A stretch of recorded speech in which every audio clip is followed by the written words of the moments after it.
ન્યૂઝલેન્ડ ગુજરાતી સાથે હું છું પાયલ બામભણિયા। તો જોઈએ આજના સમાચાર। લીંબડીની સેન્ટ થોમસ સ્કૂલમાં ફીને લઈ વાલીઓમાં રોષ। વાલીઓની ફી ફરી જવા સ્કૂલ સંચાલક કરી રહ્યા છે દબાણ। વિનયભર તો વિદ્યાર્થીઓને પરીક્ષાઓમાં નહીં બેસવાનું જણાવતા વાલીઓમાં રોષ। સ્કૂલના સંચાલકો દ્વારા સ્કૂલના વોટ્સએપ ગ્રુપમાં કરી જાણ। નહીં ભરનાર વિદ્યાર્થીઓને વાર્ષિક પરીક્ષાની હોલ ટિકિટ આપવામાં નહીં આવે તેવી સૂચના। ગુજરાતી અને અંગ્રેજી માધ્યમના 1 થી 11 ધોરણના વિદ્યાર્થીઓની ફી ભરી જવા કોઈ સંચાલકો કરી રહ્યા છે દબાણ। સંચાલકોની મનપાન નથી, વિદ્યાર્થીઓ ભણતર પર પડી રહી છે અસર। સ્કૂલ સંચાલકોના નિર્ણયથી વાલીઓમાં રોષ। ન્યૂઝલેન્ડ ગુજરાતી, સુરેન્દ્રનગર। મારું નામ લીંબડિયા કલ્પેશભાઈ ગોવિંદભાઈ।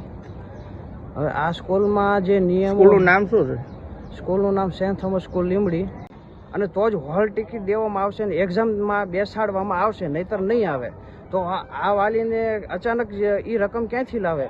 એટલે બાળકને એવું કહેવામાં આવે છે કે ફી ભરો નકર બેસવામાં નહીં આવે. બેસવા બાળકને કહેવામાં આવે છે, પેરેન્ટ્સને પણ એવો મેસેજ મોકલીને કહેવામાં આવે છે કે તમે ફી ભરી જાઓ। એ શું વોટ્સએપ ગ્રુપમાં આવે છે? વોટ્સઅપ ગ્રુપમાં આવે છે। બરોબર। સોનાલી ચોપડાવાળા, મારી દીકરી ઇન્સિયા એક્ઝામ દેવા નહોતી આવતી કે પપ્પા ફી નથી ભરી તો હોલ ટિકિટ નથી આપતા। હોલ ટિકિટ તો મોટા 10માં હોય ને હોલ ટિકિટ હોય, આના બચ્ચાઓને હોલ ટિકિટ 5માં જ હતો।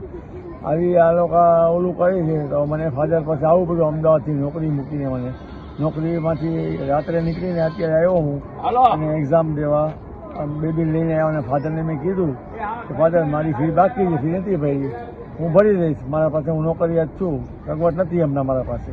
પણ બચ્ચાઓને આવી રીતે ટોર્ચર કરે છે કે આ બચ્ચાઓને એક્ઝામ દેવા નથી, આ બચ્ચાઓ